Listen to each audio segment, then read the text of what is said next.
Here we go! We're feeling very gay because it's almost time to play. Grab your favorite chair with the lucky Pierres. Yeah! Alright guys, welcome back to the Lucky Pierres. Tonight we got 3 recent watches we'd recommend to you. Okay, so 3 recent watches we would recommend. New or old? New or old. So, who wants to start? Go ahead. Alright, I will start. I will say, first, I watched The Brood recently. Yeah, you were just telling me about it. Directed by David Cronenberg. I feel like once I start watching it, I'm going to go, yeah, I have seen this. It's an insane movie. So basically, this woman is in a psychiatric ward, and it's like a big facility, and this like new psychiatrist guy with like cutting edge methods and all that stuff is like he's treating her and he's keeping her in this facility, and he does like live shows on a stage and invites audience members of him treating his patients and stuff, and there's some people that think he's like a fraud and whatever, but anyway, so this woman who's in the facility, her husband, they split time with their daughter, and their daughter is sometimes in the facility in this room with them, like a playroom or whatever, and he comes to pick her up and for the night or whatever, and she's got marks on her arm, so he thinks that she did it, and he's trying to like, and then there's also like a series of murders and stuff, and they're trying to get to the bottom of it, and then just it gets insane. One of the craziest movies I've seen in a while. Check that one out. What year did it come out? That came out in, I believe, 70. I want to say 79. Oh no, yeah, I was gonna say early '80s maybe. No, but 79 makes sense. Yeah, but it's crazy. It's really good actually, but like just crazy. But check that one out. Next, I will say Game Night. I watched that recently. With Jason Bateman and Rachel McAdams and stuff. Much funnier than I anticipated. Bateman rules. Like really funny, like good writing and good characters and stuff. And I'm like not big into like newer comedies and stuff, but like this one's really good. I just watched. I'd rewatch it. Sick Jason Bateman movie last night with so many stars in it. This Is Where I Leave You. I've heard of it. But like, yeah, dude, there's so many stars. I was like, how is this not a huge movie? Really? It's like him, Tina Fey, yeah, Adam Driver. Okay. He's in everything. Timothy Oliphant. He's in like 5 things. That guy's in everything these days. There's so many people. Any new movie is this movie's from like 14. Oh wow. Must have been when he was first getting bigger, you know. But anyway, Game Night, super funny, way better than I expected. Check that out. I mean, Jesse Plemons is in it. He kills it. Yeah. The Frito-Lay part. Yeah, Jesse rules. I haven't seen it. You haven't seen it? Oh, I've seen it. Yeah, I saw it in theaters. That's because Jesse Plemons plays like their neighbor. He's a cop, and they used to invite him over for game night, and he's like. His wife left him, and he's just like depressed now, and he'll like wait. He like stands outside his car and like waits for them to get home, and he's like, whenever they pull up and like he'll start to talk to him, they're just like, you tell they're just trying to get away. and then he's talking to him about he's like he says. Like when's game night happening again? He's like keeps wondering, and then they're talking about he sees like their bags of groceries, and he says, "Looks like you got a lot of Tostitos scoops there."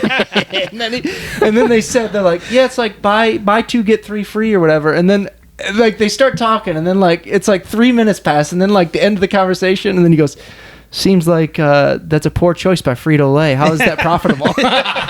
It's like he's so awkward, but that's a funny scene. He's funny in that, man. But it spirals out of control. Check that movie out. Lastly, I will say The Squid and the Whale. Have you guys ever seen that? I just watched it the other day. That's good, huh? I enjoyed it. I feel like I saw it like back then, and I feel like I liked it way more then. Okay. Because I just thought it's like autobiographical. Did you know that? No. Like Noah Baumbach. Oh, that's the like director. Somewhat part of his life? It's supposed to be like. Like that's his childhood. Wow. So that made me. I was like, did he hate everybody? He made them all look so bad. He did. And I was like, so his little brother was just jacking off on everything in school, and like this wiping is it on stuff, and like if this is real life, this is bizarre. But like, also Jesse Eisenberg has the most punchable face in that fucking movie. Oh, he has a pretty punchable face. He can't pull off that haircut on that face. I just wanted to punch him the whole damn time.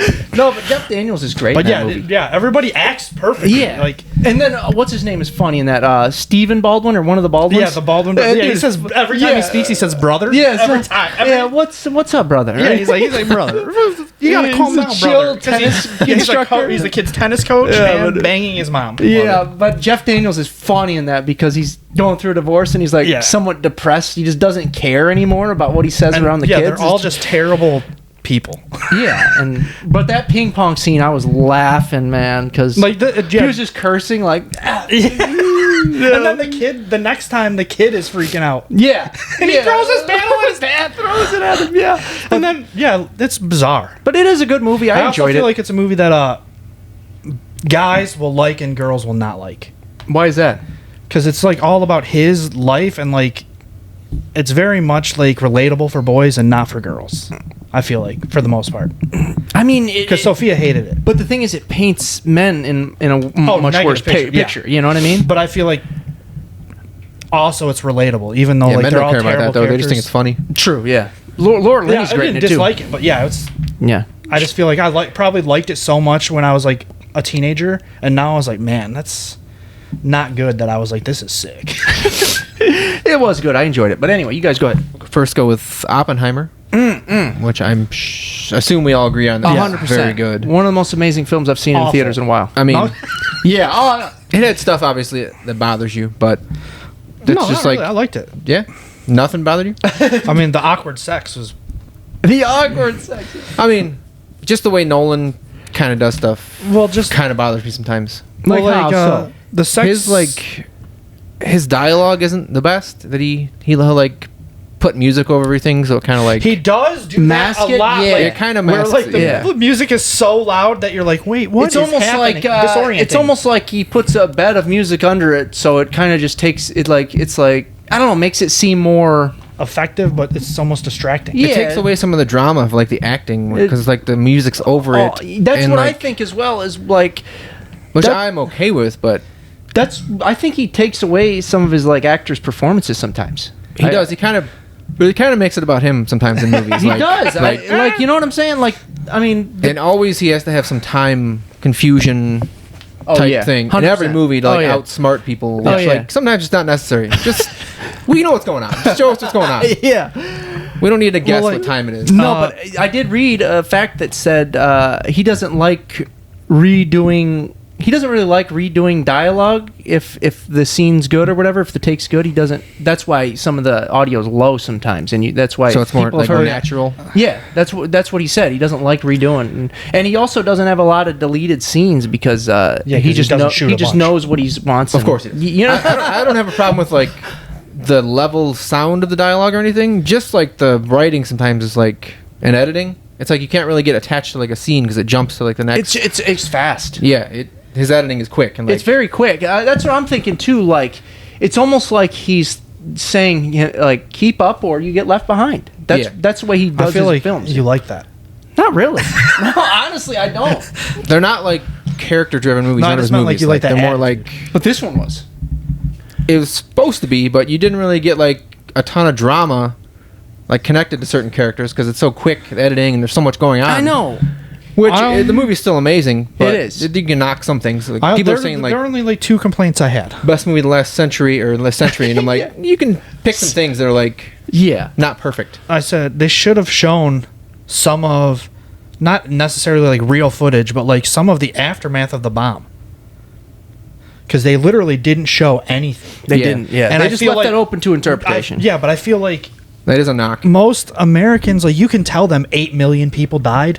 And it doesn't register. You show them one picture of like a kid injured, with melted skin, So I feel like they. I mean, obviously, I get why he didn't do that. It was the obvious like, and there was not. And I feel we're like reviewing Oppenheimer, but there was not as much like him like dwelling on the destruction and stuff because of the court stuff. Yeah. So they didn't show him like going through insane emotions for more than like 2 minutes. Yeah. We're like, that's what it's supposed to be about, but then they flip to this court stuff, and you're like, all right, well. It should have been more about the character study. But it's kind of like a weird selection. In that interrogation, though, like it shows Florence Pugh and him fucking in front of his wife because it was like in her head. Yeah. Made no sense. Like the angle they showed her, like her body was out past his knees, and they were supposed to be fucking. Unless Cillian Murphy has 3 legs, the angles they were doing in that room were not angle possible. the dangle, bro. Okay. That's a mini review of Oppenheimer. I hate to talk to me because I know which we you're all gonna love, say, which we kind of just made it seem like we do not like that movie. I love that movie. Yeah, great movie. It's just one of those things that gets built up to like everyone this is the best thing ever. And Yeah. you're like, Oh, well, yeah. there's a couple things you can say. Yeah. And Talk to Me was like, we just saw that the other day, and I loved it. I thought That's it was great. That's really on my good. list. Yeah, I It was assumed really- it was. it was I didn't really want to take good. it, but I thought there was so many things in it they did well. The idea is great with the hand and the psychic. The and concept, is good. Yeah, it's like it's hard to find original stuff in horror movies that you're like, well, that's a really cool idea. Mhm. Or like it's been And it's somewhat their done first before, movie. but not. Yeah, that too. Yeah, on a low budget. I'm sure you'll talk more about Talk to Me if you want, but yeah. It I is. thought it was like genuinely scary at times. They had some comedy, and just like made you feel uneasy at times. Some of the parts. Oh, You're yeah. like, Did, this is, yeah. like, I'm gonna be brutal. honest. Like, A couple of them scenes, I was feeling a bit like, just like a bit, not nauseous, but like Dirty. uneasy. definitely. I mean, the scene that got me was, and I've seen everything. Nothing really gets me anymore, but like head trauma gets me. For whatever reason, head trauma, and when that kid's bashing his head off of things and trying to rip out his eyeball, that- It's not that got just me. that, but he's like They know possessed, that. So like That got me. They know that because Yeah. of Hereditary. Yep, that, and then when he's also in the bathroom, in the shower, or whatever, banging his head off. I'm like, man, Oh, the that's, ti- yeah, the that's tiles. rough. And then licking it man. up. Ah, it just makes you feel like edge of your seat, tense. Certain times you're like tense. You're like, this is stressful. Like I don't know what's gonna happen here. Very, But- yeah, and it's rare for a movie to do that. yeah. It was good. And then I just had Infinity Pool because that was the last thing I could think of that I liked that I watched recently. Newer movie. Yeah, I thought was really good. another filth It was movie. yeah, exactly. You know what I like? Another filth. It was just like different and makes you think and just dark and filth, I guess. Yeah. Dark and filth. Yeah. All right. The first one, Minding the Gap, is like a documentary. It's on Hulu, so anybody can watch it for free. Okay. What's that about? It's a documentary about like kids that grow up in a neighborhood in Illinois. It's like kids that skateboard, but it really dives into like how each one of them is like from a different type of broken home, and it's like follows them for a long time because like the one friend like gets his girlfriend pregnant, and then it shows like the kid grow up in the documentary and how like shitty of a dude that kid is, and they thought he was like their best friend, and they're like, dude, Oh, he wow. kind of sucks. So how long would you say it spans? Probably a couple years. Yeah, at least. Well, more than that, because it shows when his girl gets pregnant, and then like the kid is like a toddler. So yeah. And that's the first thing that kid made. It's just one of the kids that skates with them is the one who made the documentary. Yeah, it's pretty cool. And yeah, it was great. Like honestly, it was a 10 out of 10. Like I thought it was great. That's crazy. Talk to Me, which I saw like a week before it came out because I got some email from like Bloody Disgusting and A24 that was just a ruse. Like they want people to join the A24 subscription thing. Yeah. That includes the A24 app that just came out last week. So like so many seats in the theater were reserved for people with the app Oh, yeah, to you get told you to us download this, the yeah, app. And I was yeah. like, I refuse. So I had to sit in the first two rows because I refused to get like That's the where app. me and Joe sat. And dude, it was crazy. Yeah. But yeah, I loved it. Like it starts off insane. Like I didn't expect it to At that party. start off crazy. When he Yeah. puts the knife in And he his... just walks up yelling "Oi!" That's fucking classic. Yeah. Oi! Where's my brother? Oi! He just yells "Oi!" so many yeah. times. Yeah, he Breaks gets down the stabs door. his brother and then himself in the eye. Yeah, it was so good. Brutal. Yeah, Sophia was really bothered by the The kangaroo? head trauma stuff. Oh, yeah, was she? Yeah, that was but up yeah, it was so. I think I'm gonna go see it again this week. It's a good one. And That's a good then one. I have a tie for third because they're both 80s movies that I watched because of the whole Criterion thing we're both spiraling into. After Hours from 85 is a Scorsese movie. Yeah. And I loved it because I even texted my friend and I was like, am I crazy for thinking this? But it reminded me a lot of Under the Silver Lake. Like Under Silver Lake had to have taken influence from it. Yeah, I know you 'Cause, love like, that movie. how I've never it's seen all that over the one. place. Yeah. I And have to watch then that one still. I mean, 1983 Cronenberg movie Videodrome okay. is crazy. Yeah, Is it's it? crazy. It's like the stuff you liked about Crimes of the Future in a way crazier, better, lower budget movie. Okay. And yeah, it's bizarre. Like there's a lot of penis and vagina imagery going Is on in there? the movie. And people were like, "Are you sure you weren't just seeing that?" I'm like, "No, like for sure, dude." Like a gun starts to come out of the TV screen. And it's like the TV screen is turned into skin, so it literally just looks like a bulging like dick coming out of the screen, and then it shoots a bullet, and it's like, come on, like this is not just me. Like there's a lot of dick and vagina stuff going on. Cronenberg loves Like, his body horror. The whole thing Loves in it. the because it's Videodrome, because it's like if you watch these videos, basically like you become a pawn, and it's very relevant today. But his stomach opens like a big vagina, and they straight up are just like take a videotape and put it in there, and they're like, oh, there's your assignment. And he's like, they brainwashed into like being an assassin is what they're trying to do. Basically. Wow. But yeah, so like pretty good, huh? Stomach straight up opens like a vagina, which at one point he's sitting on the couch and like has a pistol in a holster, and he like his stomach just opens, and he's like, oh, what's going on here? And he like takes the gun and like sticks it inside. What the hell? I mean, it's... And then he like pulls his hand out, and he's like, oh, where's the gun? And his stomach closes, and he's like, and then he's just like looking around the couch. It's like, dude, you just put it inside yourself. You didn't leave it on the couch. Sounds like a strange movie. So bizarre. It's definitely worth a watch. It's not something you're going to be like, this is a 10 out of 10. Yeah. It's like the best. Oh yeah, I didn't give it a 10 out of 10, but it was definitely memorable. It's strange, huh? But the Criterion cut is pretty nice. Is it? On the new 4K TV. Ooh, nice. Yeah, I might have to borrow that, boy. The TV? Both. Yeah. But anyway, guys, those are our top recent watches that we'd recommend. Check out some of those movies, especially Oppenheimer. We all recommend that one. And neither of you have seen Barbie yet, right? No. Okay. No. You? But I saw it. It's good? I like it. Yeah. But they made $1 billion. I could do without... Like, my whole thing was the very beginning, too long. Like, because do you guys know what the premise of the movie is at all? Is it sort of somewhat like Truman Show?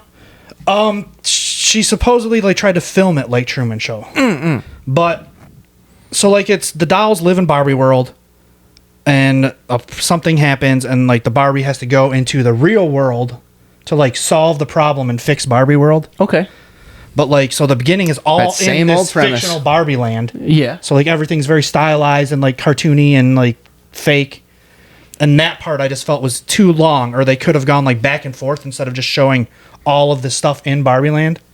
And then once Kate McKinnon is in it, once her character shows up, as I said, when the movie, like, started for me. Because, like, once that scene happens, like, I think it's a very good movie. Is it just like a one big shtick in the beginning, like in Barbie Land, or like?